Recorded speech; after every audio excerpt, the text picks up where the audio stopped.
he tui jem hi kon veng nga pudar moya upadar moya insak kota anu huna nia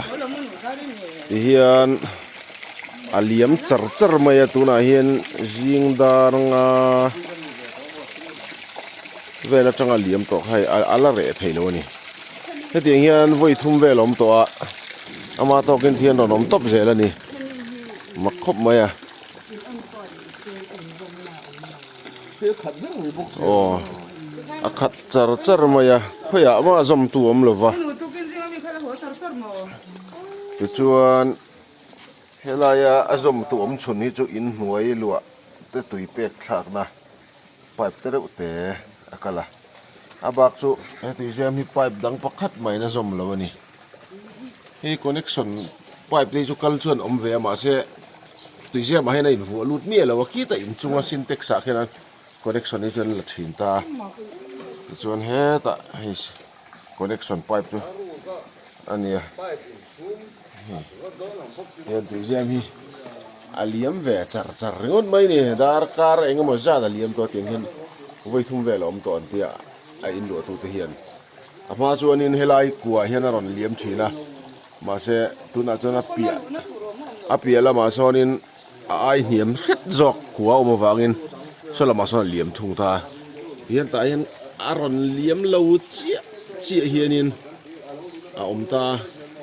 elama hen tui connection ne na inzum na om mi box si lo tui na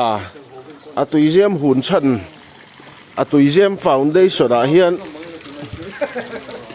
tui jam foundation a hian in tui na engemaw a om me mi niang ti te ngai tu na om ani ama khop mai hian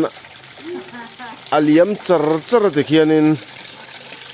jing dar nga vel tang hal liam char to a tui jam hi a phai pha mi lo la ngai char ani mak taka ni hi hian tui jam chung pop patang hian a ron li topa a ron pop topa te khian a liam char ringot mai ni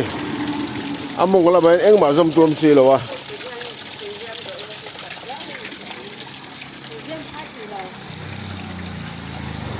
chu filmak taka ni ve rim maya kan han tilang ani hei heta kon venga upadar moya insak kota atui jam hun ania a chian du a mun ngai ron chian du de rom jon ron chian ve ro khai pawala in a chan lewang kan jon chu nge ngai don ani puthan ten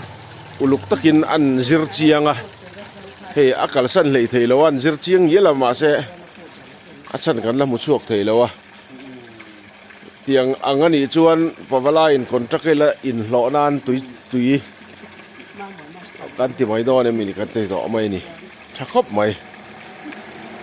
tui nakang chat theilo ani ringot mai a thakop ani